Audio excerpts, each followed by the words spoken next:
this is what I thought should be the take I make this evening as I join you in this really, really special occasion. But before I do that, let me start in a way as if I'm not starting.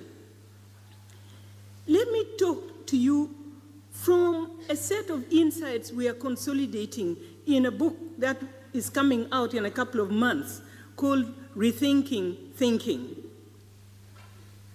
Modernity's Other and the Transformation of Universities. I need to share with you a few minutes of some of these insights because it is key to what I'm going to say to this institution and to this center and back to the institution and then back to the country and then back to the continent and on to the world.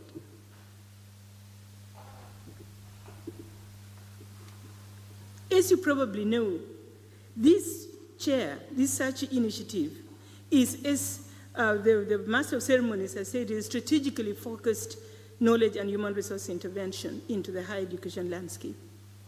In my case, the core mandate is to advance the frontiers of knowledge through focused research in identified fields or problem areas and create new research career pathways for highly skilled, high-quality young and mid-career researchers, as well as stimulate strategic research across the knowledge spectrum. That is what is in the framework, the conditions of grant. I'm hosted by UNISA. My task was now to turn this into action. And I'd like you to see how I'm translating that into action, because I would like to raise the benchmark also for this center and also for the dreams that this institution has. So perhaps together we can weave out some kind of road, cut it from a bush path to some kind of proper, possibly tarmac road. Mine then was targeting social science to provide a forum for contemporary social science research that examines its own origins in order to review current practice. But then what would be the questions? The questions that drive what I do are two. One, what kind of transformative actions must be brought to bear to enable both restorative action and sustainable human development to occur in Africa? Second, how can key areas of disciplinary knowledge production, such as science, economics, education, and law, be reconstituted in order to bring about a just and human-centered development on our continent? These look like little questions, but they are not. Why? Because these big, giant fields create alibis for one another. You try to touch education, says, it's for the labor market. It's for the labor market, it hides behind economics. You try to touch economy, it's not legal. It runs and hides behind law. You try to touch law, it runs to science. So we say the native has come to town. The native lives next door. And Pavlov's dogs are now out of the cage. And they would like to discuss the nature of science. This is the moment of misrecognition, because the words are not yet found. The words have to be made in a genuine, pluralistic dialogue now. The hierarchization behind which all our disciplines once upon a time hid is no longer possible. In fact, is no longer tenable, is not even welcome. So, in order to enter into discussions on what would be that methodology of transformative human development, we must go beyond thinking about new policies, but actually go to new paradigms. If today we know that there is no peace without justice, and that there is no justice without an end to poverty, then it is only logical to state fairly emphatically that there can be no end to poverty without the restoration of community, and without us finding back our way back to that which we have expunged epistemologically, morally, and in all other manners in between. Let me give an illustration. Let's take a long, sharp look at this thing we call economics. It's a master discipline that, as I mentioned earlier, with science, law, education, they today stand like tottering towers. They go like this. They are unsure. None of them is embedded in African society. And yet they control every key parameter of thought and of policy everywhere.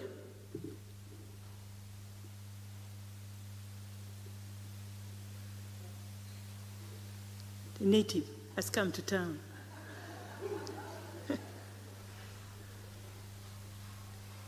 Economic reality in the way we see it today implies that investment for profit. I want to give you a narrative so you see how this game gets played inside disciplines that control so much.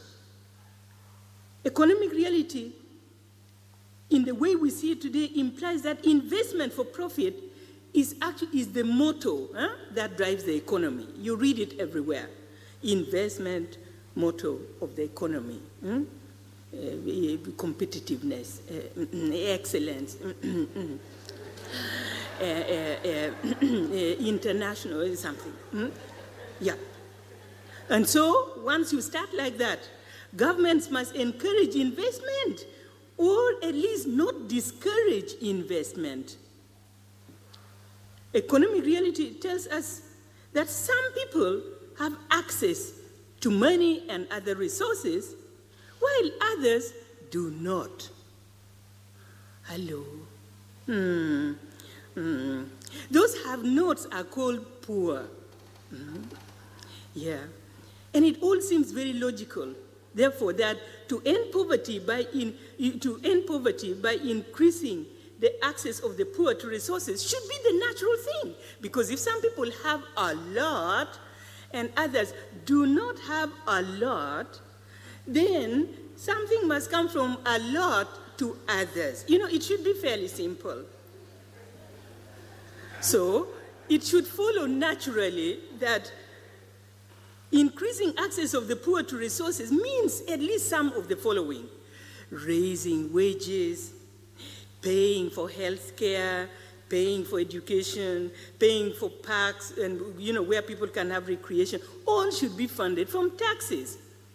It should also mean establishing democratic control over natural resources. Or subsidizing home ownership and affordable rental units for the poor. Ha! You're kidding me.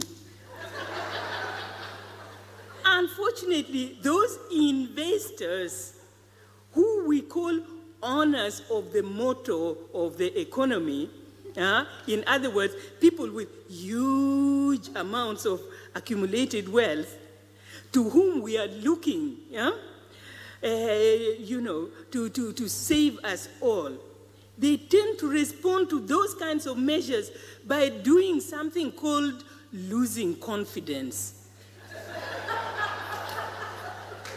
So they lose confidence. The moment you say, maybe we should raise wages, they lose confidence. If we say, let us pay for health care for them, they lose confidence. About education, let us pay, make it free, they also lose confidence.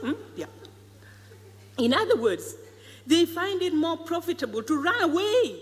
They run away from the places where they have notes, need to increase access to resources, and they run away and invest somewhere else. This is what is called the exit power of capital. In other words, it's capital flight.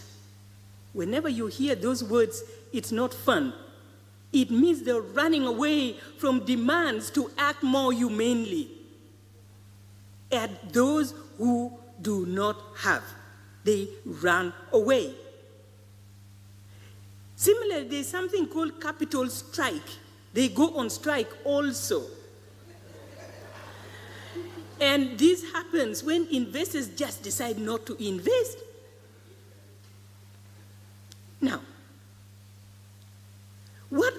happens, when this starts to happen, is that in this model of thinking, when that motor stops, when that investor strike occurs, capital flees, production declines, unemployment increases, government lose elections, or they are ousted by force. And usually the IMF comes like the nice big fox to save us all. Now that capital has fled, it comes through the other door to replace capital, which it is the biggest capital of all, of course.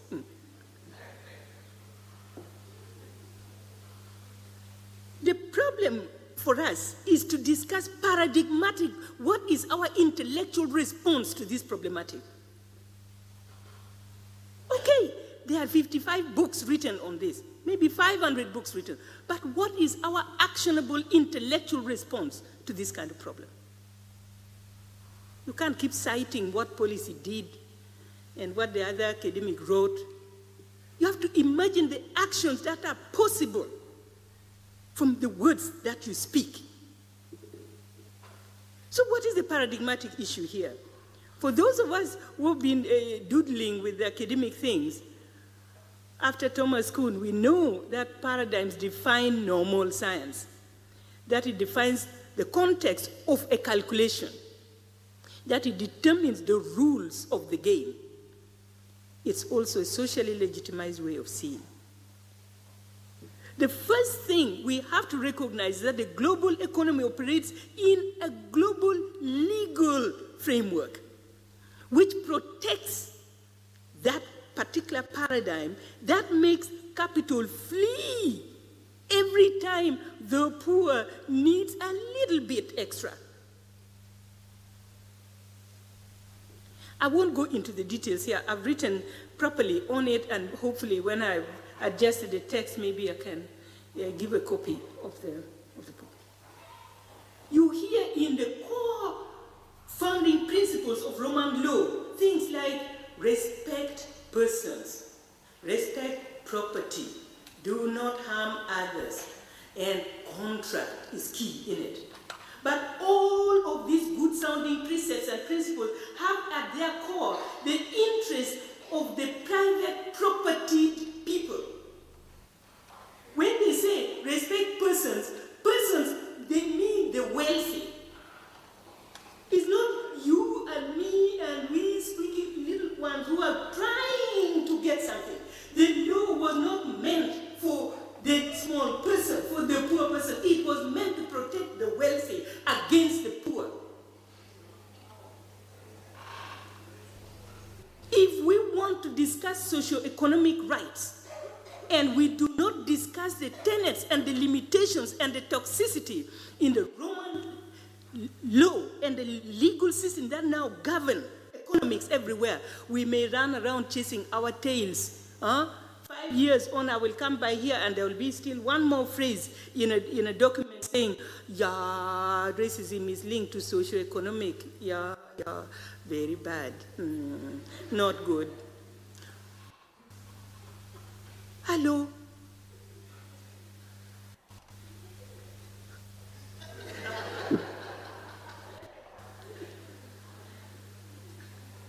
So, we see very often that the disadvantaged members of democratic societies often find that it is clearly in their interest that the general laws, the administrative rules, and the collective bargaining agreements should prevail over the private contracts that underpins this legal system. They want a kind of legal framework which can enable them to supersede the hallowed ground on which private contracts are made. For the rich people, they hope, they pray that the law can also see their own plight. But that does not happen because the mindset of the law, the default drive of the law was not intended for the poor. Now try to get a lawyer to help you. Lawyers don't talk vernacular to begin with. They talk some kind of speak that you and I are not supposed to understand in the first place.